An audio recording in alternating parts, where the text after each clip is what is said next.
Bonjour, c'est Hélène, je suis la fondatrice de Bulle de Sens, le cabinet qui a pour vocation de remettre le sens au cœur de nos actions. Je vous fais une vidéo aujourd'hui qui est dans la série Ikigai, donc qui est dans la continuité des précédentes, qui a pour vocation de répondre à la question de comment est-ce que l'on peut rester serein, aligné et en cohérence, malgré tout ce que nous vivons actuellement, malgré toutes les actualités. Et comment est-ce que l'Ikigai peut nous aider à ça au quotidien. Je vous fais 30 secondes de théorie, c'est nécessaire parce que ça permet de mieux comprendre la suite. Aujourd'hui, selon Edgar Morin, nous avançons dans un monde qui est complexe. Et la complexité, elle se traduit à travers 3 vecteurs. Le premier vecteur, c'est l'incertitude. Ça vient dire que nous ne savons absolument pas de quoi sera fait demain. Le deuxième vecteur, c'est l'incomplétude, qui signifie que nous ne pouvons pas comprendre l'intégralité du système. Le troisième vecteur, c'est l'impermanence. L'impermanence, ça vient dire que les choses évoluent très vite. Il n'y a pas de stabilité. Tout ce qui est vrai aujourd'hui ne le sera pas forcément demain.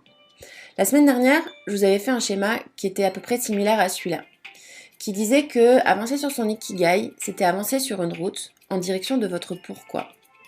Pour ça, il fallait aligner qui l'on est à ce que l'on fait. Et enfin, qu'il fallait être vigilant à comment nous faisions les choses. Donc j'ai parlé vraiment de l'alignement entre le comment, le qui, le quoi et le pourquoi.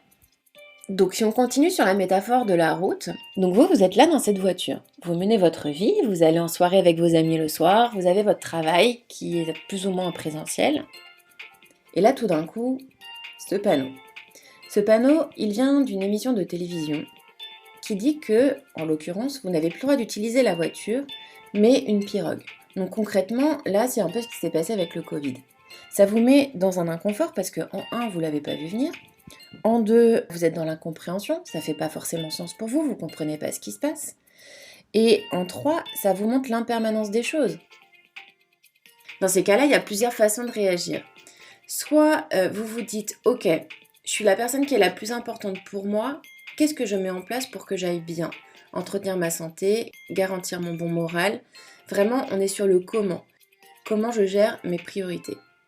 Ensuite, soit vous étiez en phase avec votre pourquoi, vous saviez pourquoi vous travailliez, ça faisait sens pour vous, et dans ces cas-là, quoi qu'il arrive, vous allez trouver une solution pour continuer à faire ce qui fait sens pour vous.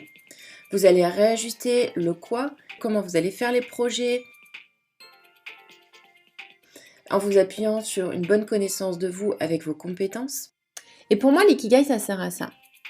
Nous avons vu que nous évoluons dans un monde qui est complexe, que nous avons croisé un panneau, mais que dans notre vie, nous croiserons un panneau, 2 panneaux, 3 panneaux, X panneaux. Nous aurons X moments où nous allons devoir nous réinventer. Et être dans son Ikigai permet de passer ces étapes-là avec plus de sérénité et plus de confort. Nous venons de créer une newsletter d'inspiration sur la thématique de l'Ikigai pour partager avec vous les vidéos, des idées, des conseils, des exercices. Je vous en dis plus en description. Vous êtes de plus en plus nombreux à nous suivre et surtout à partager les vidéos. Et pour ça, vraiment, je vous dis un grand merci parce que c'est très chouette. Et puis, je vous dis à la semaine prochaine.